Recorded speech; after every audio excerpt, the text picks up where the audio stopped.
What's up, Mortgage Coach community? I am sitting down with Justin Tucker, one of my favorite innovator buddies. And he was also one of my favorite pizza buddies when I lived in Portland, Oregon. What's up, Justin? Hey, Dave, how's it going? I think the most important question we have to address is, have you found new pizza places now that you're out of Oregon? I mean, that's the topic of the day. Yeah, no, we have very good, what I call Portland-worthy pizza. And I have also found some Portland-worthy coffee spots. And the food scene down here in Orange County, Newport Beach it's pretty legit. That's awesome. Hey, we miss you, but I'm glad you're liking it there. I mean, I am pretty sure you can't complain about the weather. So There's no doubt. I actually wanted to post some of my pictures by the pool on Christmas, and I just didn't do it. I have too many friends from around the country that I'm like, I'm not going to be that guy. So well, let's talk a little shop here. You've got a post on Facebook, and anybody who doesn't follow Justin, you should. He's funny, he's witty, and it's Facebook for good. He's usually putting attention on thoughtful and funny things, and even thoughtful innovation things. There's always some humor. Cool people follow you, it seems like, and then you always get some really good conversations going. But before you tell like what the topic is, the post you made, let everybody know a little bit about what you do for your day job, just so folks have context. Yeah, my favorite way to kind of organize my role, I call it EVP of stuff. It's really EVP of strategic initiatives. But my day to day is kind of where, if you drew a circle for sales, a circle for marketing, and a circle for technology, it's where those three things overlap. So I work very closely with title agencies, title companies, lenders, real estate agents, all on business development techniques, from everything that's marketing, sales, and tech related. And the name of the company is? It's Wilson Financial Group, and then WFG National Title is our title entity. He just takes and you guys are a pretty big title company. What number are you guys at nowadays? I think we are up to 6 in the nation. So we're, in just under 10 years, we grew a national footprint, which is the fastest in history to grow a national underwriting footprint. And now in, 49 states, not Iowa, because they don't do title insurance. And then we underwrite for about 2,000 independent title agents. So been a crazy 12 years. Yeah. And so, guys, he's an innovator in the title industry. Pat Stone is a mentor of his, and also a mentor of mine, and a legend, and just a complete icon in the title insurance world. So, and I have the title of Chief Innovation Officer now of MortgageCoach and Sales Boomerang, and Justin is lucky, or he's jealous of my title. I know, absolutely jealous. Just a matter of time until you get Pat to make you the Chief Innovation Officer over there. Yeah, I am 100% jealous of that title. Yeah. So let's talk about how this conversation happened. You made a post. What was the post? What was the why, and what was the post? And then let's have the conversation. Yeah, I mean, I think, I'm starting to hear a lot more buzz around AI, artificial intelligence. I think a big piece of that is, recently this immersion of ChatGPT. And, while it's not a new concept, I mean, I was using things like, Jasper before it had to change its name, and AI isn't something that, it's been implemented in people's businesses for some time. I think the evolution of it and then the awareness of it is increasing. And so the nature of the post was really just about, look, this is happening. You should pay attention to it. How does it fit into your world? What is it going to be like today versus what could it be like in the future? And then also, how do we maintain, interpersonal relationships, connectivity, that human side? And that's where you and I started to get into a fun debate. And Dave, I will say you've already helped me change my point of view on it a little bit, of, how it helps people scale and how it might create a bigger gap. And so really, we just kind of started iterating on, what do we think this means, and how can we use it to succeed at a higher level? Yeah. So I'm looking for the name of the book. Hang on. So the conversation, as I recall it, was you were, and I don't want to put words in your mouth, but I think the way some people perceived it is you were kind of underplaying it. You were you were saying, hey, this AI is coming along, communication's coming along, but your personal brand and your humanity matters more. Now, you didn't say that, Sure. but that was how some people perceived it. And by the way, I was very careful once. I don't have my comment. You don't happen to have the post or the comment handy, do you? I don't have it up now. Okay. Everybody knows I'm a multitasker, so I'll probably find it in a minute here. But the point is, and where so much on Facebook, it's just words, and a lot of context is missing, and also you don't get to really have the conversation. I know where I was coming from it is that change is here, guys. I mean, when I interviewed Steve Brown, the bald futurist, who was the chief,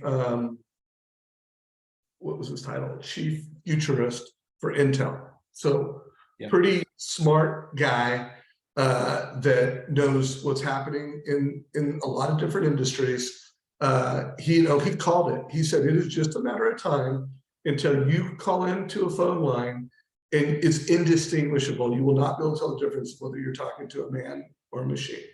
Yep. So like that's been said for a long time from really credible people. And the way I see it is that really, I don't think it's here, but I think it's pretty obvious it is going to be here. Well, and it'll happen exponentially. Like it learns on itself, so it grows quicker, and it continues to be exponential. I mean, I think, I reread through our post a couple of times because I definitely appreciate your perspective on this. And I think that as I address, or as I think through what the evolution of our industry is looked like, the internet was this massive thing that happened that changed the way that we do business. And then there's a bunch of noise that happened for a while. And then it was like social media came into the equation. It was this massive way for us to create more engagement and to maybe level the playing field a little bit on marketing. And then there was a whole bunch of noise, and it's Clubhouse, and it's augmented reality, and it's VR, and all these things that people were touting as the next big thing. To your point, this to me feels like the next big thing. It feels like, okay, we have to figure out how to incorporate this into our world in a meaningful way. And I think the point that I was trying to make on Facebook, and there's the book that I would recommend called The Feeling Economy, and it talks about the era that we'll enter into after the era of AI, and it talks about kind of the era of empathy. And what it basically says is summarize parts of it, is the belief is that, just like we didn't know what a merge field was and we thought people were writing a personal email to us, eventually we figured out this was a mass email. And so we might not be able to distinguish the difference. I think that's one of the interesting points, but we will be aware of what it could be. This might not be a real person that I'm talking to. And so it really talks about the interpersonal skills, the relationship skills, in an era where expertise might not be as important because you're not passing information down. You don't need a teacher anymore because you can search online. You don't, need to go to a library anymore because everything's available. It's going to be about the strategy, the execution, the implementation. And to one of your really good points, how you use this data at scale as a leader to drive action, to drive decision-making, to drive. So I'm really enamored by what this could mean, and can't wait to see more about how it works its way into our world. Yeah, no, I am too. I'm personally excited by it. I mean, I feel like now I'm a guy who is ADD, dyslexic, have horrible spelling skills, actually became an early adopter of CRM and technology because of spell check, became an early adopter with video, because I've never misspelled a word on video. And so whenever technology can augment my advice, my strategic perspectives, yep. That excites me. Like I am going to be able to communicate better, faster, cheaper at scale.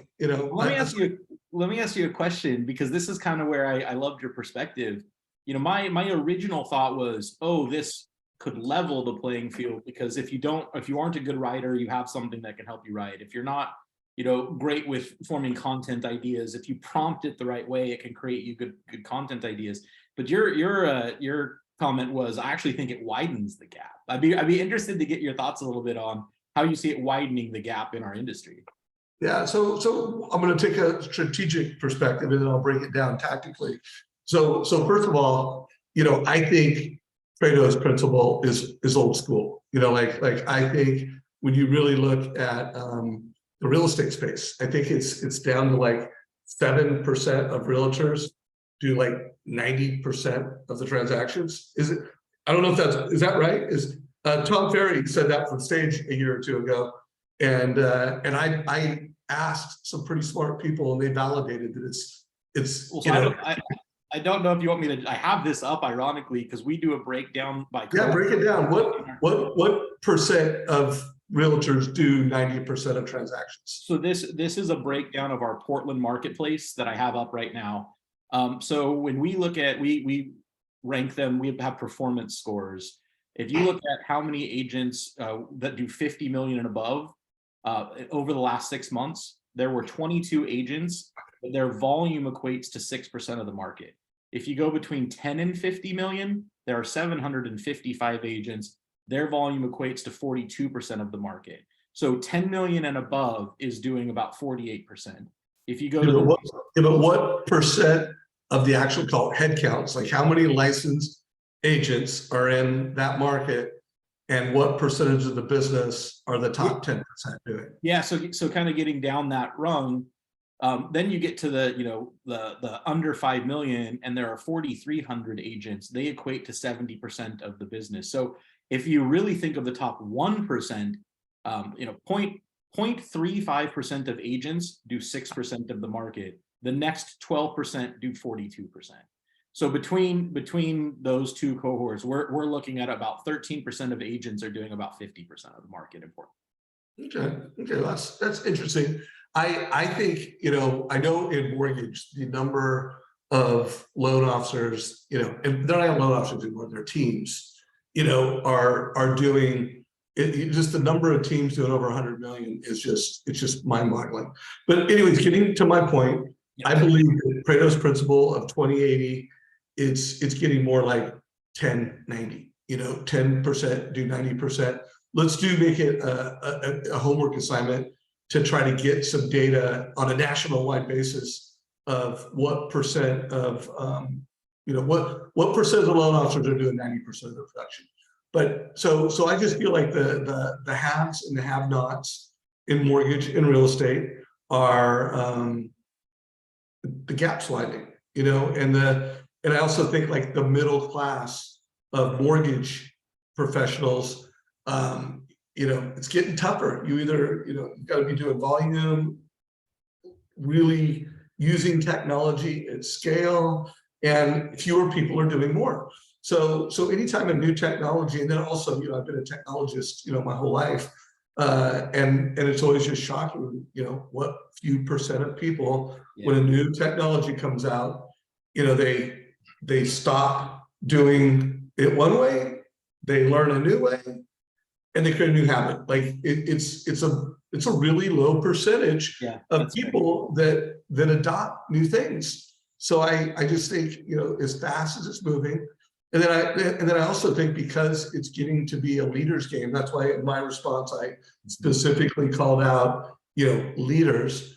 So if someone is a good leader and they're advice driven and they're data driven, they're going to kill it. And so, to your point though, people that are not good communicators in writing can now just, put out a few concepts and a few words. Yep. But I think they're going to create a lot of noise. It's going to be, we're going to get this, like the noise is going to get bigger, but the signal where you're delivering really good advice and you're really good at it, you're going to kill it. Yeah, I mean, that was kind of my thought, was really that the gap between skills. So if I'm a great writer, if I'm really creative, or if I had a budget to outsource it and I could, I had the means to go out and hire a copywriter or hire a designer, and I was using those people on a regular basis. Now, if you don't have those skills or that budget, you now have access to it. I think your point is valid, which is, will people go do something with it? I think that's the challenge, is, it's there now. It could level the playing field if you decide to implement it. It's will you or won't you? And that I think is a really fair point. Yeah, another thought I just had just now is that if, with this new, chat, what are the initials again? Chat, GPT. Chat GDP, which, by the way, guys, if anyone who's watching this, you're leveraging this, you're using it, and it's helping you, I want to know about it. I'm even looking for loan officers that are leveraging this tech at scale. I would love to hear your stories and your strategies, but let's just assume that it's going to take off. I think it seems like a safe assumption at this point. Yeah. And there's going to be more words that are noise on social media and in the marketplace. Well, video, is it going to be where the signal and the value is a video, where it's you as a human connecting with video? And then I did an interview yesterday with a guy, Sean Chaplin. He's a top producer in the Nashville market, and he had identified a builder who does like a 100 homes a year builder, and he went to one of the properties, recorded a video with that in the backdrop. He used his brain, and he had a strategy to help sell that home for the builder. And then he did a total cost analysis, and then he went to that builder with a reel, hey, here's a video I recorded for you. It's a reel. Here's a total cost analysis with a strategy to do it. And that's the signal. That's the avatar. And so I think and by the way, I guarantee Sean's going to be one of the first to adopt how to use this, chatbot technology in the most efficient way. And he's gonna scale. He's gonna win, and he's gonna take more market share. Yeah, I mean, I think there's two things to unpack there. The first one is when you're using it, it's how you prompt it is really important. I've even seen some instances of people saying, act as if you are a legal counsel and help me get out of this traffic ticket. And they explained the scenario, and it gave them a strategy for getting out of the traffic ticket. So it's act as if, it's very much the prompts you put in. And then through that, I think what you just said is spot on, Dave, which is we are still going to then at some level crave video or human connection or personalization or one-to-one. It's the difference between you and I sending chatbot messages back and forth versus you and I sitting down and having a slice of pizza. I would really prefer the second one. So, I think there's going to be a premium put on the things that we do to make relationships real outside of the way this tool can be used for a content strategy. So I want to walk you through something real quick. I want to get your take on it. So over the holiday, I analyzed our top 20 videos that I did last year. I did hundreds of interviews, and I showcased the top 10. So I broke down the top 10, but I also analyzed and shared the top 20. And then I said, okay, out of all those interviews, who did over 100 million last year in 2020? And then I said, and what are the 5 trends and commonalities that they all had? And so check this out. So, and I'm not going to go in order, but tell me if you've seen this. One, I've seen expanding marketplaces. I've seen a lot of very big producers that are market leaders, like in Colorado, and they've moved their primary residence to another, to exactly where they want to live in the country. Yep. And they are still maintaining 90% of their market, and then they're expanding their market. So I saw a lot of $100 million producers live where they want to live and still maintain market share and open a new market. So one, have you seen that? Oh, absolutely. We're seeing the mirror of that on the real estate side as well. People that are, instead of just selling homes in Portland, they're expanding into 5 other, metropolis areas, and they don't have to be based out of Portland. And they're using, great YouTube strategies or content creation strategies, or they're really, you use the phrase DataDriven Advisor. They're using data to create action, not just to view the data. And so I see that happening. I mean, I even have which is totally taboo or doesn't happen a lot on the title side. We have some reps that are in multiple areas now because of the tools available to them to live in Austin and still, produce in San Diego, and now they're picking up business in Austin. So I definitely see that trend. Yeah, and I think we're going to continue to see that.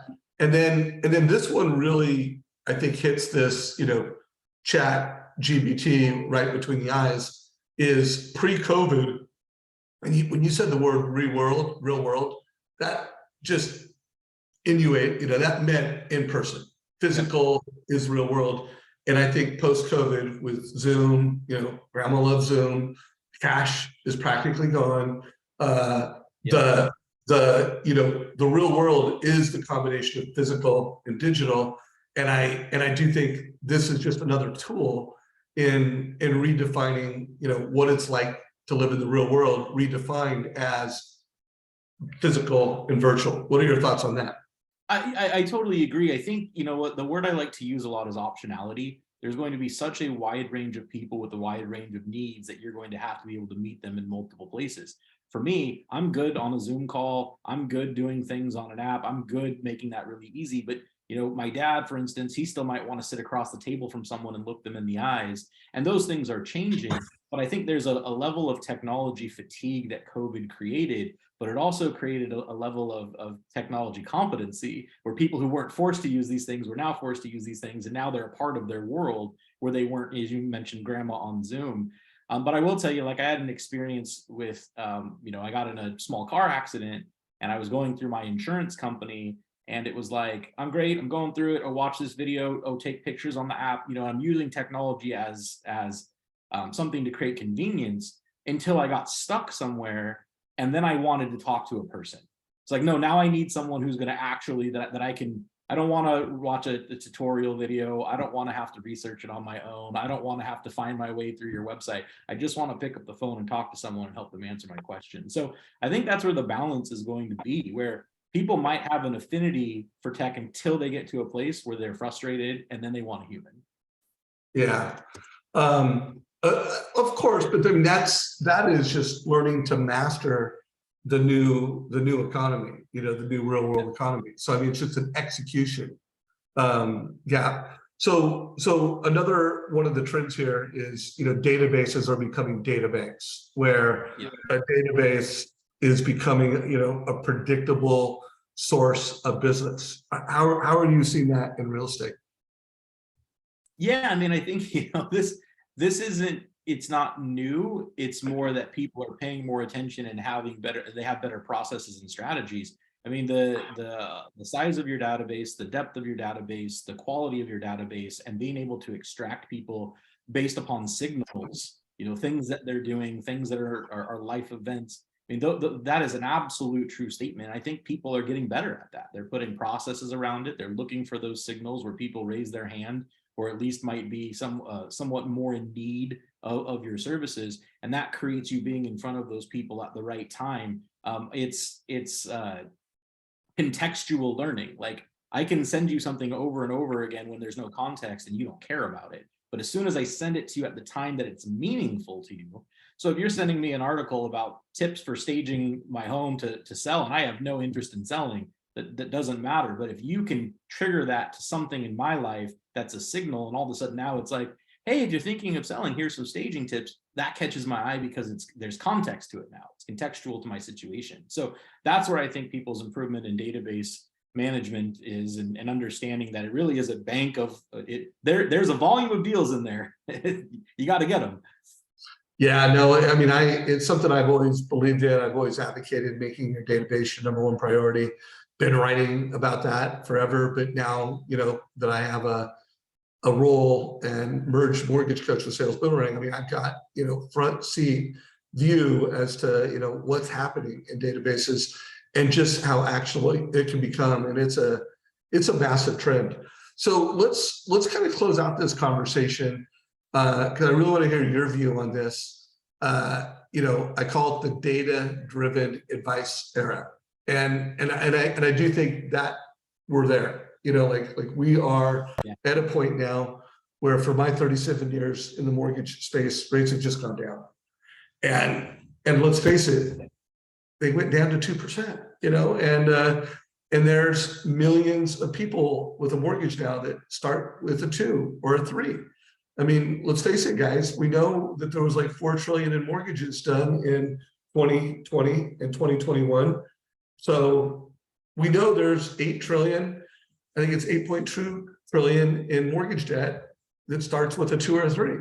And there's only about, I don't know, I think it's like 12.7 or 13 trillion in mortgage debt. So over 60% of the mortgages start with a 2 or a 3. And so I do think we're like this new era where it's going to be harder it's not going to be as obvious for when a move up buyer moves up, because if you got a 2% rate or a 3% rate, that's kind of like an asset. And so, and then I think for millennials and first time home buyers, they're being a little more strategic, and rates have gone up. So I think we're at this point now where going forward, loan officers need to get really good at using data and using advice to help families decide, do I buy now? Do I move up now? Do I rent out my current house and still move up? What are your thoughts on that? Well, I love that in bold you had strategy beats price. So as the head of strategy, I'm all in on that conversation.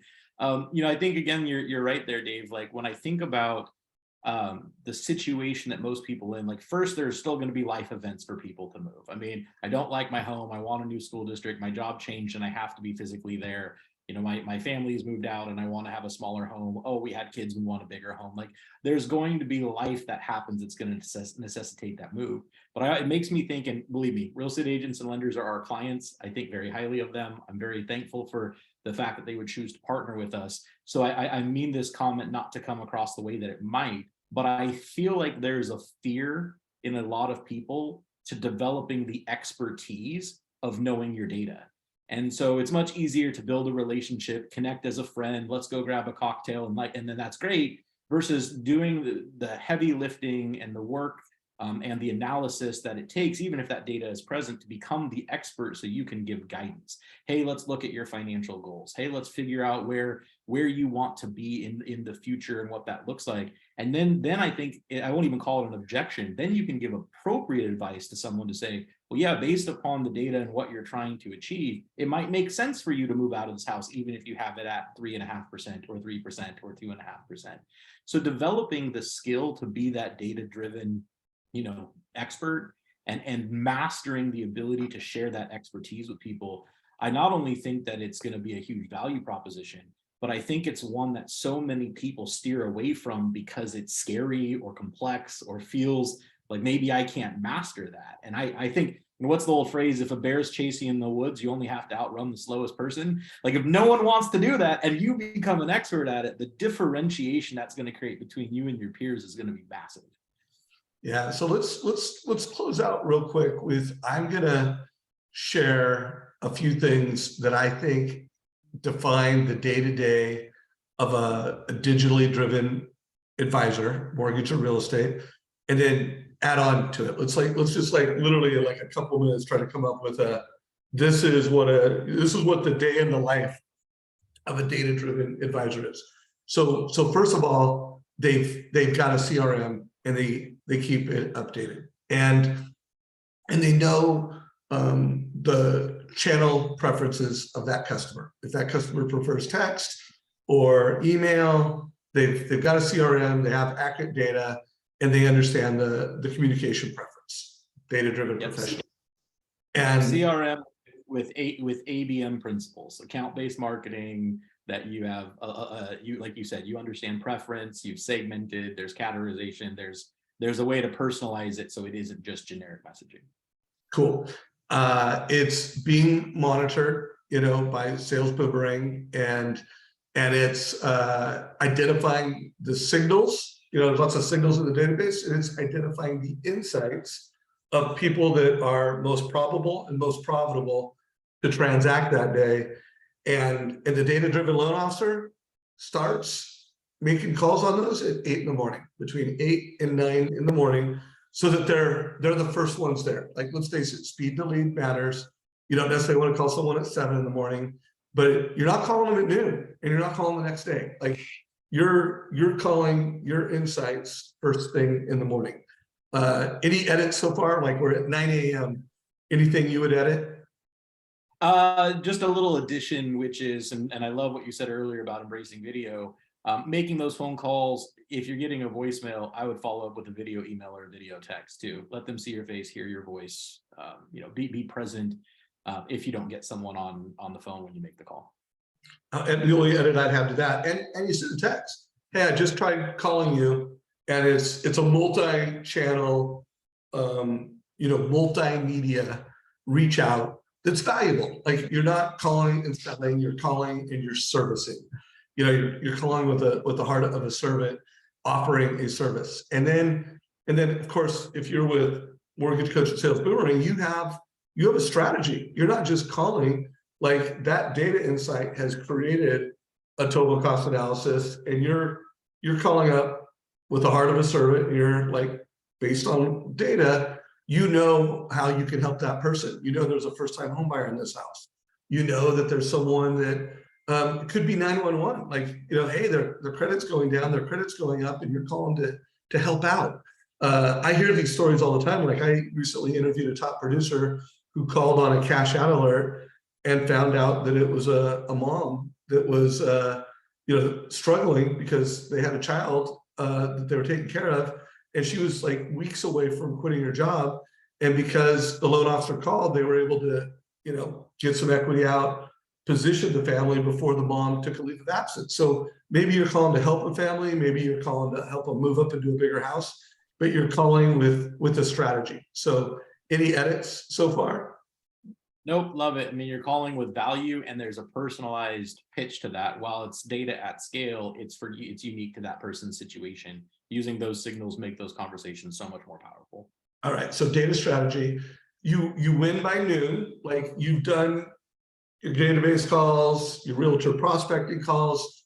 The only thing I'd say, the data-driven loan officer, they're a local expert. Like they don't just have news that can be looked up on Google and what everybody in America is getting. Like they're localizing it. They're a local expert, and they're putting context around that.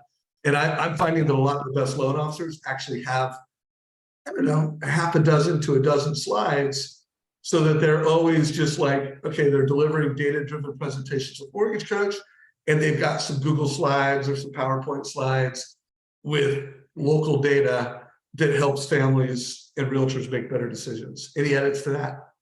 Yeah, I mean, Dave, there are two things there that one of them is my biggest pet peeve, which is when people share data and you use the word context, without sharing their expertise or analysis of it. So like if you're going to post data or you're going to send out data, you're going to email data, like give your take on it, help them interpret it.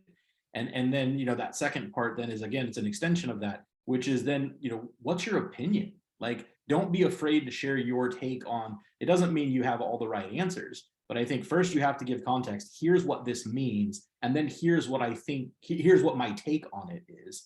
And far too often I see people just grabbing really good content, posting it and saying, check out these stats, versus, hey, let me actually help you understand what these stats are. And here's what my expert opinion on it is. Right on. I love this. So, and then my last, and I know there's more to it. So anyone listening to this conversation, if you're like, hey, you left out this, or what about this, put it in here. I've always found that the most successful loan officers, they know their numbers. They know their conversion percentage. They know how many leads they have. They know how many conversations they had. They know how many total cost analysis they delivered to a family, and like they're tracking that stuff. So they're data driven. They always know how they're performing, and so you're kind of ending your day with this many leads, this many loans, this many strategies delivered, aka Mortgage Coach. You kind of like, you're starting your day with signals, and then you're ending your day with reviewing the data. Any thoughts on that? No, I think that's spot on. There's two things that I would like to add to that in the way that I think about how to keep progressing or evolving or innovating, which is consumption. So I would also time block for where I'm going to do my learning, where I'm going to be consuming, reading something new, watching something new, listening to something new that keeps my mind fresh with perspective and new ideas, and maybe trigger something else. I mean, the best writers read the most books, the best, people who are creating movies, they watch the most movies. So I think there's got to be a level of consumption. And then this is just for me personally, but I always remind our sales folks, like, yes, I believe in back to basics. Yes, I believe in core foundational stuff that you should do, but I want you to build into your process taking some risks, because as you try new things, you're going to get new feedback from the market. Did it work? Did it not? What am I going to try next? So the two phrases I use a lot with our team are consumption and iteration. Constantly consume to learn more, and constantly iterate and try the next thing. And the quicker, the more we can consume and the quicker we can iterate, the faster we're going to get to successful strategies. I love that. And I'm just going to add my color to that, because when I founded MortgageCoach, I was trying to power my tagline, which was "My advice makes a difference."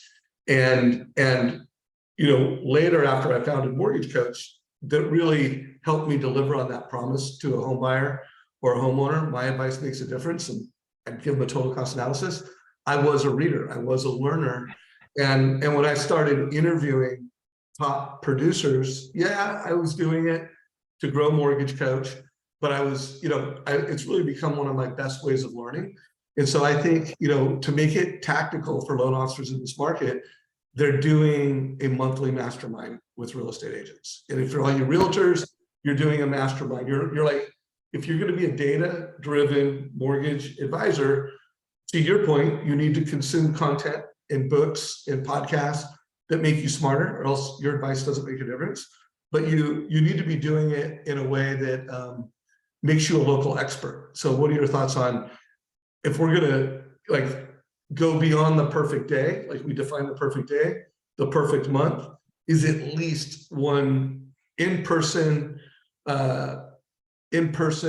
mastermind experience? What are your thoughts? Yeah, I mean, hey, as we would get together for a slice of pizza, and of course we would catch up on what's going on in our worlds and things like that, those conversations quickly shifted to, what have you read recently? Do you have any recommendations? What did you think about it? Here's what I read. What do you think about this? And we would sit there for hours and have a back and forth where we were learning from each other, making sense of our own world and our own thoughts. And so if you aren't programming those times into your routine to be around other really smart people, to collaborate and share those conversations and to consume, it's hard to become an expert in anything if you don't start by consuming. And the more you consume, the more that you can develop your expertise. So, it's very much a part of my routine every single month to, I a minimum, I'm trying to read a book a month, and I'm, seeking out conversations with someone like you, conversations with a Facebook group, conversations with a room full of real estate agents that I respect. I think you have to build that into your approach. All right, so here's the closing thought, guys, and I want anyone watching this, please put your thoughts down below. The chief futurist of Intel, Scott Brown, also is the one that when I asked him the question, hey, I am a leader to mortgage professionals that are local, referral based, what advice do you have for them? And he said, WACD.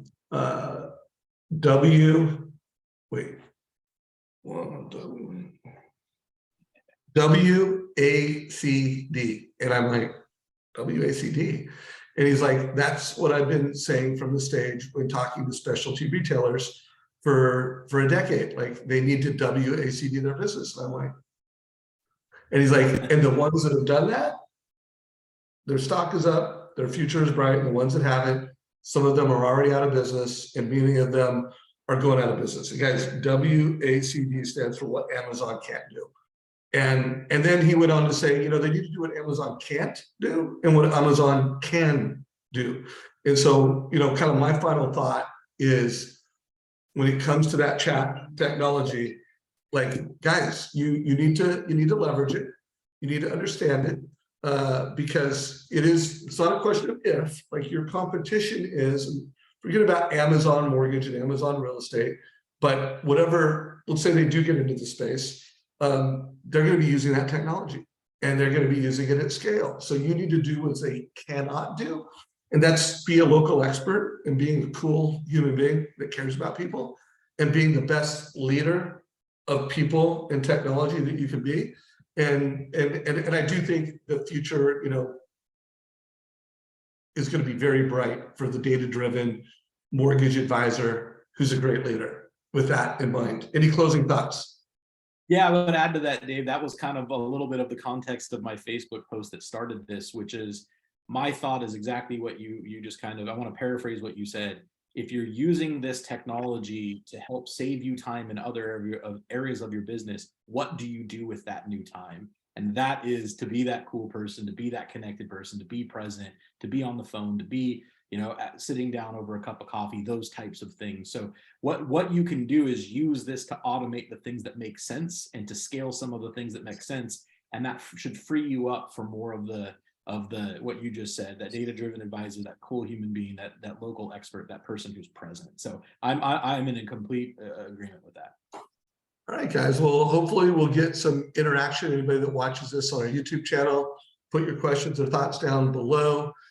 This is a conversation that I'm going to be having this all year long, where we're sharing success stories of loan officers, realtors, even expanding it to CPAs, financial planners, insurance agents, everyone that's local, that relies on referrals for success, and they help families build wealth with real estate. Like, we're going to be focused on this. So hopefully you got value. Brother, always appreciate wrapping out with you. Hey, if people want to follow you, what is the best way to connect with you digitally? What's your preferred way?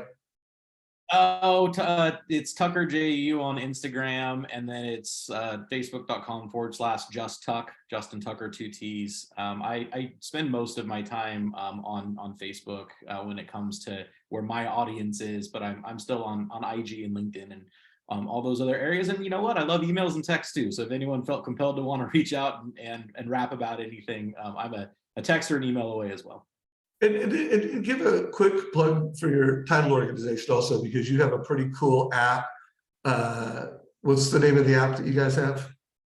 Yeah, we actually rebranded our technology entity to be named after the app this year. We built a consumer collaboration portal where buyers and sellers and borrowers can follow along in their transaction called My Home about 4 or 5 years ago. This year, we launched our second version of that, and we rebranded our technology entity to be called My Home. We are launching a ton of different features and benefits to that, all along this line of delivering, to use your word, to deliver signals to our clients who have had transactions close with us, to be able to say, hey, this person that you sent our way, they just looked at this, they just engaged with this. Hey, here's what we see from a value standpoint. Hey, we want to push this information into your CRM to make your life easier. So it's really about becoming a part of our partner's process and then delivering a more transparent, organized, communicative, transaction. And so we're pretty excited about next steps with that. I don't love to try to toot our own horn, but it is really cool what we're doing on the My Home front. Yeah, so Mortgage Coach community, check it out. I'm a big fan of Pat Stone and Just Tuck. So check them out online. Take care. This is